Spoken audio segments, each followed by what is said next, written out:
What is your response to T.O.? So, I have lied on T.O. over these years, says T.O. And I'm going to restate my position that I've stated many times, mostly to T.O.'s face-to-face when we have done 2 shows. We did First Take, face-to-face, and we've done Undisputed face-to-face. And I told him the exact story right to his face twice on live national TV. When I first went to the Bay Area, I was the lone Terrell Owens supporter. That went on for about a year. I was doing a radio show one day on KNBR, and I was at a loss trying to explain Terrell's latest behavior, whatever it was, maybe questioning that his coach, Steve Mariucci, threw the game in Chicago to Dick Geron, who was one of his close friends, coach of the Bears. And I just wondered out loud, well, maybe Terrell needs some kind of counseling.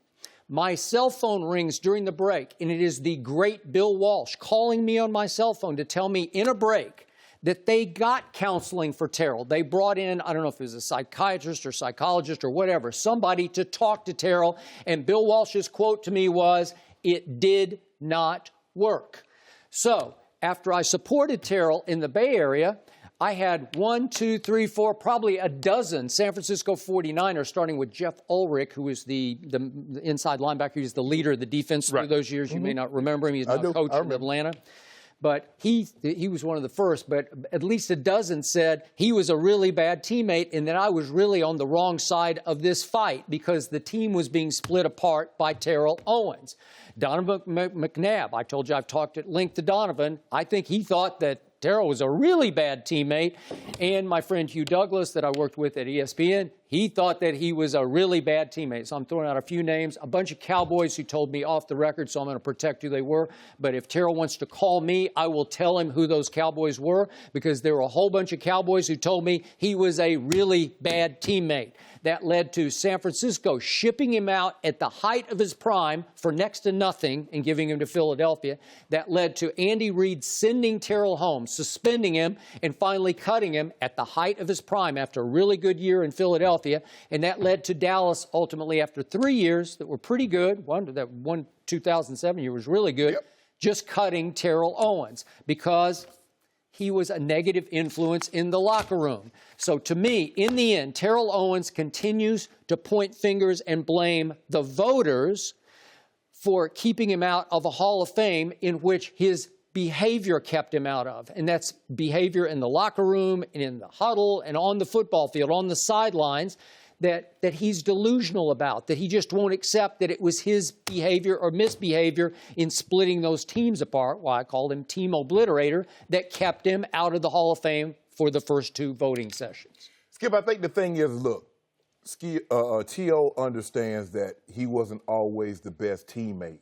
But I think from T.O.'s point of view, why didn't anybody, what about the players that said I was a good teammate? We never heard of those. But there were a bunch of those. That's true. I told Terrell that to his face. And see, it would be split right down the line. It would actually be pretty 50-50 in the locker room. And so I think that's the problem that T.O. has, is that everybody says that he was a bad teammate. He wasn't the easiest person to get along. But the people in that locker room that said he was a good teammate, their voices were never heard. And that's a problem. You know, Skip. They were heard in the city. It just you didn't hear it. But in the little realm that he was in, a lot would stand up for T.O.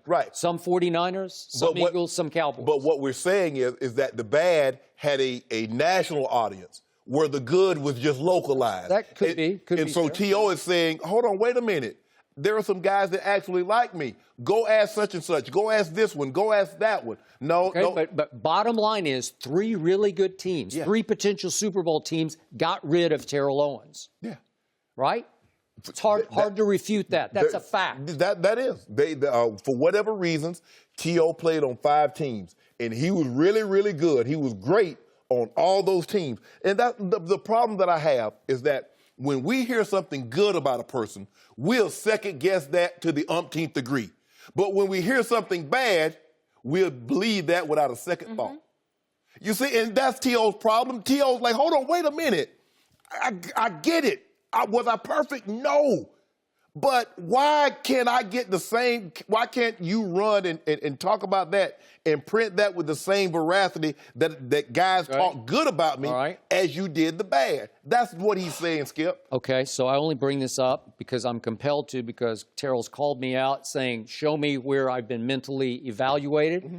Remember, he's had all kinds of issues that he's talked openly about from his childhood on. Right. And remember the incident in Dallas, 2006? Right. The police they called the police, and Terrell admitted to the police, as did his publicist, that, yes, I'm depressed. And they said, did you try to harm yourself? And he said, yes. This is right out of the police report, which concluded that he attempted suicide by prescription pain medication. So he was hitting bottom there in Dallas at that point. So he struggled. And I have feeling for him. You know, there's a part of him I really like. I enjoy having him on the show. I congratulate him for getting in the Hall of Fame. I wish he had embraced it, but he's still fighting back. And again, at least I've done it face to face. It's like Cam and Kelvin Benjamin. Just go back and just talk about it. Do it face to face. So I've told Terrell everything I think about him and given him plenty of chances to respond. And now he's saying, I lied on him. No, I didn't. I told you to your face twice, and you had ample opportunity to respond. Well, I'm sure he'll be back. I'm sure he'll be coming back in the next week. He's welcome in the next week or two. But that's my only thing, Skip. Look, I mean, people have had their issues with T.O. I'm sure people have had their issues. I'm sure if you were to go ask some people, they probably didn't like. I probably rubbed some people in my 14-year NFL career. Well, you rubbed a lot of people. I'm sure. I always call you the greatest trash talker in the history of football. Yeah, but I'm talking about teammates. I ain't talking about them guys. I try to rub the opponents. Yeah, I tried that. Because it worked. Yeah.